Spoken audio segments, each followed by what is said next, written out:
Арбаңыздар, урматтуу менин каналымда көрчү сиздерди каналдан көргөнгө абдан кубанычтамын. Анын эң кызыктуусу бүгүнкү күнү ушул Илон Маск Трамп менен такыр урушуп, болбой чаташып, өзүнүн партиясын ачып атат да. Ал партиясы ошо консерваторлордун эле, ошо мисалы үчүн республиканисттердин эле партиясы да, дагы бир клону десек болот. Илон Маск айтат, мен деген ушу 40%дан 80%га чейин Трампка болгон, терген, тапкан ошол добуштарды алып келгем дейт. Жана ошол добуштарды алып кетем дейт. Урушкан себеби эмне болду? Илон Маск ошо Пит Хексет жана башка ошо ичиндеги Трамптын командасындагы кишилер менен жакшы мындай сөзгө келбей калды да. Андан сырткары дагы баягыда бир анын көзүнө бирөө соккондой болду эле, көрсө ушу негизи финансы министрлигинин баш министри менен согушуптур, чаташыптыр. Алар аябай катуу кошомат кылышыптыр Трампка. Илон Маск болсо баягы өзү мен деген бийликти төлөп бердим. Трампка $600 миллион бердим. IT командаларым шайлоого катышып, плебисцитке катышып, шайлоо системасына ийгилишип, жеңишти алып берди Трампка. Эми Трамп менин чөнтөк президентим болушу керек дегендей ойлонуп атат, же кандай болуп атат. Бирок ошо Трамп Догени түзгөнгө жардам берди. Бул атайын баягы мамлекеттик ишканалардын ошо үнөмдөө жана туура иштегенди көзөмөлдөгөн ошо агенттик деп түзүмдү түзүп берген.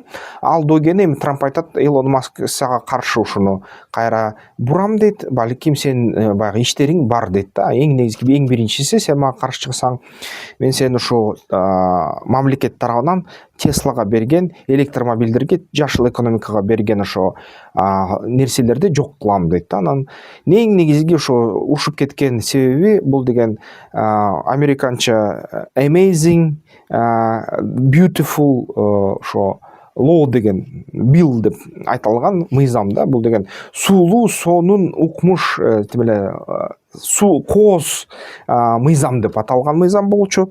Ал мыйзам боюнча ошо мамлекеттик карыз кыскармай эмес, дагы 2 эсе көбөймөк. Ал мыйзамды кабыл алды Дональд Трамп, Конгресс кабыл алды, республиканецтер добуш берди. Илон Маск айткан, ал мыйзамды кабыл алсаңар, бул деген мен анда өзүм партиямды түзөм деди. Ошо мыйзамды кабыл алышты, Маскты Трамптын командасынан кууп алышты. Маск барып алып ошо мен убадамды аткарам деп убадасын аткармыш болуп, же болбосо нак аткарып, Америка деген партияны каттады да. Ал Трамп айтып атат, биздин тарыхта бир да партия, 3-чү партия жеңген эмес дейт. Америка Кошмо Штаттарынын өзгөчөлүгү бар. Акта 2 партиялык система ичинде ошо мындай жазалат. Ушул 2 партияга эле добуш берилет жана принцип ушундай да. 3-чү партия канча жолу ушу аракет кылышкан, жасаганда бир миллиардерлер мурунку жылдары. Росперо деген да болгон, мисалы үчүн ошол Обамага каршы чыгып, аны өзүм партиямды жасайм деп аракет кылган да миллиардер. Бирок ушул 3-чү партиялар эч бир жеңбей койду да. Анткени аларда, Америка Штаттарда ошондой бир принцип бар. Жеңген баарын алып кетет деп. Жеңген бүт бийликти алат деп. Мисалы үчүн ошо республиканецтер жеңсе, бүт бийлик мыйзам түрүндө аларга тапшырылат да, демократтардын колунан алынып. Албетте демократтар жеңсе, демократтарга бүт бийлик тапшырылат, республиканецтердин колунан алынып. Бирок ошондой кичинекей майда барат партиялар ушундай чоң бийлик ала албайт да. Ушул эле 2 партия мыйзам түрүндө ушундай бийликти ала алат. Мыйзам да, салт да болуп калды. 3-чү партия кирсе, ал деген эң көп болсо 5%га чейин добушту ала алат, кесе алат жана ошол добушту баягы кайсы бир партиянын эсебине кайра которо алат да. Же болбосо өзү кармап калса, ошончо добушка азаят. Ошентип, мисалы үчүн Илон Маск келерки жаңы президенттик жана партиялык сенаттарга, жана Конгресске болгон шайлоолорго 5%дан 20%га чейин ала алат. Ал анан баягы бир жердеги тикенектей болуп, мисалы үчүн келечекте чечимдерди кабыл алса, республикалык партия, демократиялык партия ошолордун чечимдерин мындай улам блоктой алат да, токтото алат. Анан таза бюрократия кылып салат да. Ошо жаңы мыйзам чыгарышса, булар жаңы мыйзамды кабыл алганга тоскоол кылып, Илон Масктын сенаторлору ошо кайра жаңы иштетүүгө жибере алат да. ошого эле мисалы үчүн таасири болот да. Бирок анык бийликти алыш үчүн Илон Маск ал же республиканецтерге же демократтарга лидер болуш керек. Бүгүнкү күнү демократ партиясынан баштап мүчө болуп Илон Маск аларды таштап кеткен, республиканецтерге өтүп, Дональд Трампка өтүп. Ошон үчүн демократтар аны чыккынчы катары эсептейт. Эми республикалык партия ошо Трамп менен бөлүшө албай, Трампка таасир кыла албай түзмө-түз чыгып кеткенден кийин Маск эмне болуп атат да? Трамп бүт миллиардерлерди кол астында жыйнады, аларга баягы жалпы элден салыктарды көбөйтүп, ошол миллиардерлерге салыктарды азайтканга ушундай шарт түзүп атат жаңы мыйзамдар менен. Илон Маск болсо ошол клубтан чыгарылып кетти да, ушундай нерсе болуп атат. Албетте бул деген эмнени бериши мүмкүн? Илон Маск айтып атат 40% ошо Америка Штаттарынын жарандары мен үчүн дейт да. Албетте мен деген ошол жаңы партия түзбөсөм болбойт дейт. Бирок ал эмигрант, биринчи муундагы эмигрант келип туруп баягы Америка Штаттарынын паспортун алгандан кийин, жаран болгондон кийин мыйзам боюнча ал президент боло албайт да. Чоң саясий иштерге отура албайт мыйзам, Америка Штаттарынын мыйзамдары боюнча. Бир гана ошондой агенттерди алып төлөп аларга акчаны, аларды бапестеп өстүрүп саясатчы кыла алат. Бирок практика көрсөтүп атат да, бай адам менен саясатчы кошулганда саясатчы бай адамдан көз каранды болгуча ага аябай сыйлык жана жакшы мамиле кылат. Бийлик, күч бийлиги колуна тийгенде армия, сот, прокуратура ошол заматта бай адамды кидайт этет да, мындай баягы анткени өзүнүн бийликтин даамын сезгенден кийин албетте ошол бийликти колдоно баштайт. Ошондой дайыма ошондой болот да, дайыма кайталанат бул нерсе. Баары бир ага баягы жакшы түшүнбөй же болбосо кандайдыр бир сабак сиңбей бай адамдар дагы эле ошол саясатчыларды сатып алып бапестеп өстүрө беришет да. Анан бийликке жеткиргенден кийин алардан жапа чегип ушундай нерселер болуп атат. Албетте бай адамдар бирок бизнесмендер өзлөрү саясатчы боло албайт көп учурда. Анткени баягы саясатчы болуш үчүн баары бир башкача бир психология керек да. Согушчул, аскерчил психология керек да, мамлекетчил психология керек. Кичине фанатик болуш керек, кичине тобокелчиликке даяр болуш керек, кичине баарын жоготконго даярдык болуш керек. Жана ошондой адамдар кошо дагы өтө тобокелчил болгондуктан көп учурунда баягы туруктуу жашоого көнүшпөйт да. Алардын жашоосу жөн эле бир күн көтөрүлөт, бир күнү түшөт, өлүп калыш бир паста болуп калат да ошондой адамдарга. Ошон үчүн ошондой адамдар саясатчы гана боло алат. Албетте андай адамдар дагы чоң байлыкты кыла алышпайт да. Анткени байлыкты кээ бир учурда саясий максаттарга тез колдонуп коюшат дагы, анан ал байлыгы шамалда учуп кетет да. Ошон үчүн бизнесмен жакшы саясатчы боло албай жатат дүйнө жүзүндө, жакшы саясатчы бизнесмен боло албай жатат бул дүйнөдө. Анан албетте жакшы саясатчы бийликке келгенде туруктуу бийликти түзгөндөр адам алар өтө сейрек кездешет да алардын арасынан. Ошондой болуп атат. Анан албетте бул партияга Илон Маскты либертариандык кыймыл ошо кармап алалы, биздин баягы либертариандык партияга киргизели деген аракетте. Бирок Маск либертариандык эмес. Либертариандык бул деген анык эркиндик да. Анык эркиндик менен адамдар менен анык демократия, либерал менен алмаштырбагыла. Бирок тилекке каршы ошо баягы Маск өзү бир четинен жарым мамлекетчил, бир четинен жарым ошо либертариан деп эсептелинет да. Качан ага жакшы болгондо либертариандык ой пикирлерге карманат, качан ага жакшы болгондо башка ситуацияда өзгөрүп кетсе кайра ошо социалист болот, мамлекетчил болуп кетет да. Бийликти колдоном, баарына бирдемке тыям деген сөздөрдү айтат. Ошон үчүн либертариандык кыймылга дагы жакшы мындай жарашпай атат да анын ошол иш-аракеттери. Албетте Трамп өтө жини келди. Трамп түшүнөт, Масктын колунда чоң ресурстар бар, аны кедей кылыш дагы бир нече жыл керек.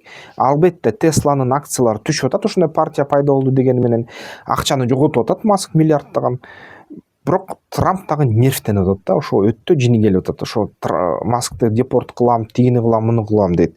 Бирок эң кызыктуу нерсеси бар да, эгерде Маск кандидат катары ошо өзүн каттатса, президенттикке шансы аз албетте, анткени биринчи эле муундагы жаран.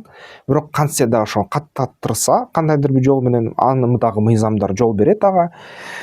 Албетте аны мыйзам коргоп баштайт да. Ошон үчүн түбөлүк кандидат болуу, мисалы үчүн Элон Маскка президенттикке келерки, бул ага мындай коопсуздукту ыйгарат. Ошон үчүн буга да көздөп жатса керек да Маск. Башка жолу жок болсо керек.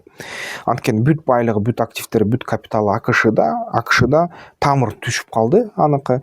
Башка өлкөлөрдө аны кабыл алат, кабыл албай белгисиз. Биздин бийликтер эгерде аны баш пайнек сунуш кылса жакшы болот. Анткени мисалы үчүн ошо көп учурда ошондой болот, миллиардерлерге кайсы бир мамлекет мындай баш пайнек беребиз, сени биз дайыма жакшы күтөбүз деп кат жазып койсо, миллиардерлер айланып тегеренип баары бир ошол мамлекетке конок болуп кетишет, инвестиция куюшат. Ошол нерсе байкалды да. Мисалы үчүн бир кездерде ошо Саакашвили Трампка бекер жер берем, Трамп Тауэр кур дегенде Батумиге Трамп барып туруп Трамп Тауэр курганы баштаган да. Албетте бир нече акча кирген Батумиге ошонун аркасы менен.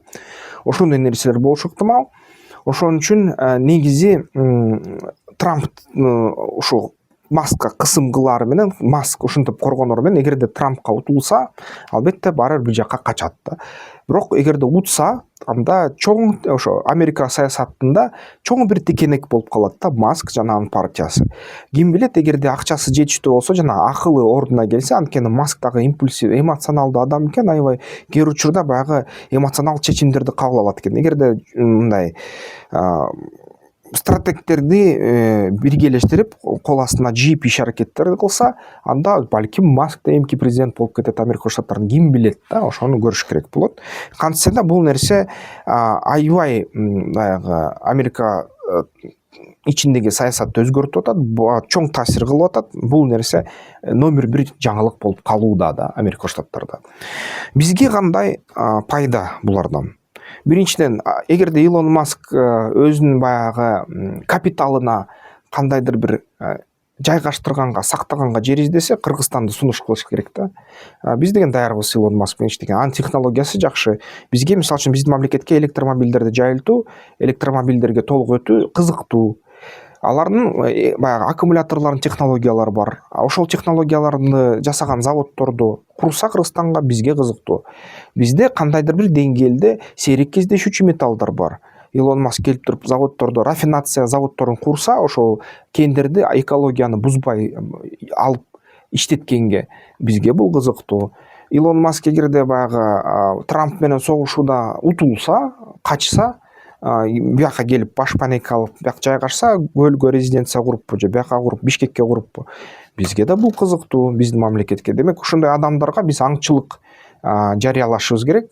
Баягы мээсине аңчылыкты, алардын ойлоп тапкан технологиялар баары бизге керек да. Сиздер кандай ойлойсуздар? Ошо нерсе бизге кандайдыр бир мүмкүнчүлүктөрдү ачабы? Ал мүмкүнчүлүктөрдү биздин бийликтер өзүбүздагы кыргыз эли туура колдоно алабызбы? Колдонсо болобу? Ошол боюнча дагы ой пикирлериңерди айтыңыздар. Комментарийлерге эмки видеолордун көрүшкөнчө. Бизнес банкери барына баштардан мургарап ал, жол картасын жарып жолуңдай ишкердик де сенин куралың ал. Бизнес банкери барына баштардан мургарап ал, жол картасын жарып жолуңдай ишкердик де сенин куралың ал.